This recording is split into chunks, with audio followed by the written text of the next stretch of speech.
আল্লাহর প্রেমের জন্য এক নম্বর হলো কোরআনে কারিম শিখা। তো কোরআনে কারিমের প্রত্যেকটা অক্ষরে 10টা করে নেকি জমা হয়। আমাদের সমাজে কিছু ভুল কথা আছে যে কোরআনে কারিম বুঝে না পড়লে নেকি নাই। এটা আপনাদের দিকে বলে কিনা জানি না, অনেক জায়গায় বলে। এটা যারা বলে তারা হলো আন্তর্জাতিক মূর্খ। কোরআনে কারিম না বুঝলেও কি আছে নাকি? আলিফ লাম মিম আছে না? তো তোমরা যারা ছোটরা আছো সবাই কি আলিফ লাম মিমের অর্থ বোঝো? হ্যাঁ, হুজুররা বোঝে না। তো এই যে বোঝে না, সওয়াব পায় না। তাহলে তো কোরআনে কারিম বুঝে পড়ুক আর না বুঝে পড়ুক 10টা নাকি কি আছে? জমা আছে। এক নম্বর হলো কোরআনের তেলাওয়াত। তো কোরআনের তেলাওয়াত যখন বেশি বেশি হবে তো ঘরের মধ্যে শান্তি নাজিল হবে। ঘরওয়ালাদেরকে আল্লাহ রিজিকের বরকত বাড়ায় দিবেন। এই জন্য মা বোনদেরকে বলবো, আমাদের ঘরে অনেকের ঘরে কোরআনে কারিম আছে। এই কোরআনে কারিম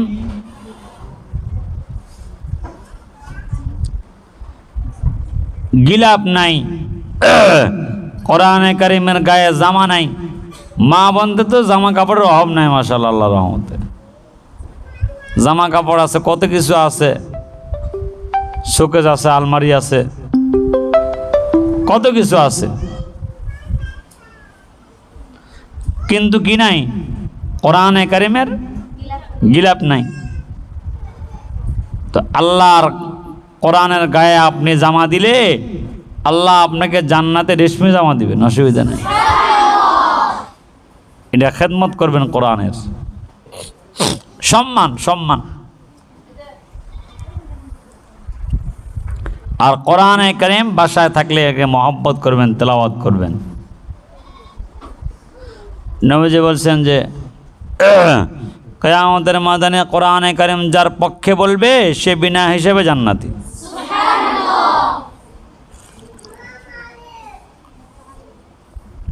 তো আমাদের আশা করা চাই যে হ্যাঁ, কোরআন আমার পক্ষে বলবে, কোরআন আমার পক্ষে বলবে।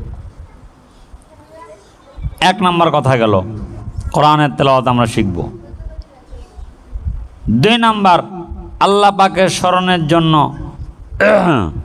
5 ওয়াক্ত নামাজ মা বোনরা জামাতে শরীক তো হয় না ঠিকই, কিন্তু আউয়াল ওয়াক্তে নামাজ পড়বে। তো আউয়াল ওয়াক্তে মহিলাদের নামাজ পড়া এটা সবচেয়ে বড় ইবাদত, আল্লাহ স্মরণ।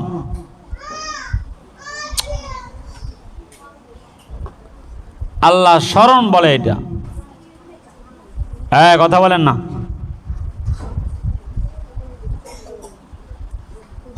এটা আল্লাহর কি বলে? স্মরণ বলে। এরপরে এরা বক্সটা ঠিক করে না কেন? এরা গেল কোথায়? বোঝা না গেছে না। এরপরে 3 নাম্বার, 6 তাসবির আমল করা। সুবহানাল্লাহ 100 বার, সুবহানাল্লাহ 100 বার বলবো। এরপরে আলহামদুলিল্লাহ বলবো 100 বার।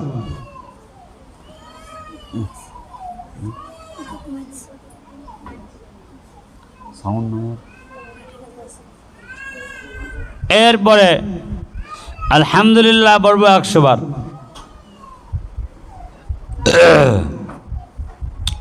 এরপরে আল্লাহু আকবার বলবো 100 বার। এরপরে বলবো লা ইলাহা ইল্লাল্লাহ 100 বার। তো বলছে কেউ যদি লা ইলাহা ইল্লাল্লাহ প্রতিদিন 100 বার পড়ে, কথা শোনেন, কথা বলেন না।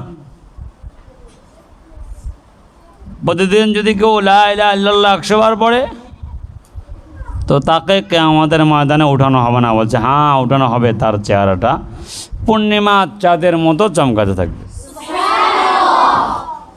ঈমান বাড়ার ঔষধ, ইমান বাড়ার ঔষধ। নবীজি বলছেন ইমান বাড়াইতে হয়। ইমান বাড়ার জন্য এক নম্বর হলো বেশি বেশি লা ইলাহা ইল্লাল্লাহ বলা, তাহলে তার ইমান নতুন হয়ে যায়, তাজা হয়, জিন্দা হয়। এরপরে কথা বলেন না, এরপরে সাল্লাল্লাহু আলাইহি ওয়াসাল্লাম 100 বার,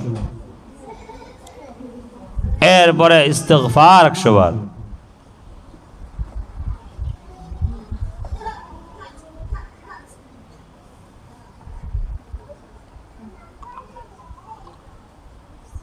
এই হলো 6 তসবিহ।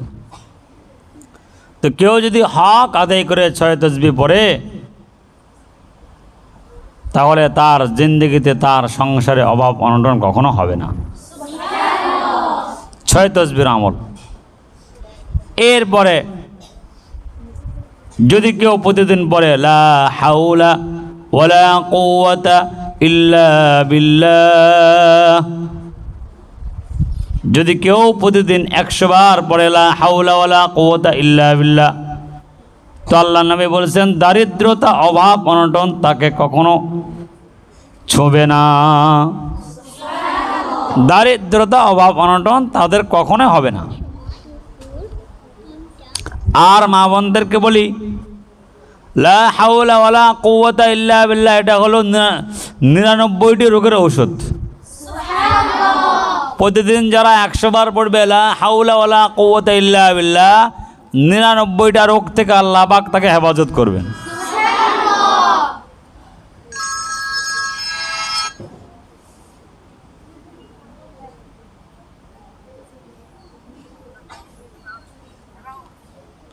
তো এই জন্য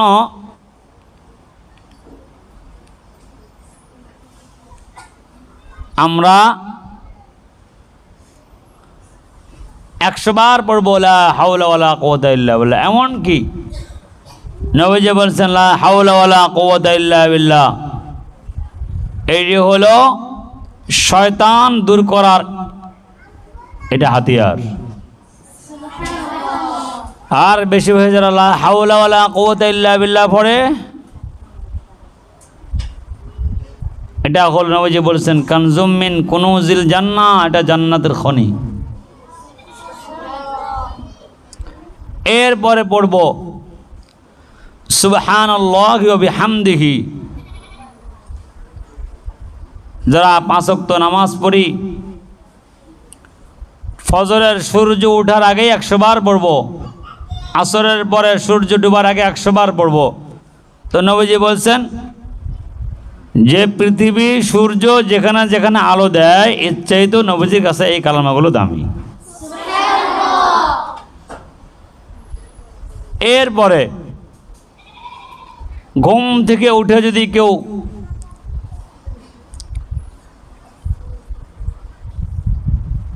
দুইটা কালেমা পড়ে,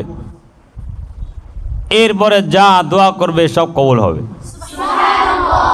1 নম্বর, ঘুম থেকে উঠে চোখ খুলে পড়বে সুবহানাল্লাহ ওয়ালহামদুলিল্লাহ ওয়ালা ইলাহা ইল্লাল্লাহ আল্লাহু আকবার লা হাওলা ওয়ালা কুওয়াতা ইল্লা বিল্লাহ লা ইলাহা ইল্লাল্লাহ ওয়াহদাহু লা শারীকা লাহু লাহুল মুলক ওয়া লাহুল হামদ ওয়া হুয়া আলা কুল্লি শাইইন কাদির।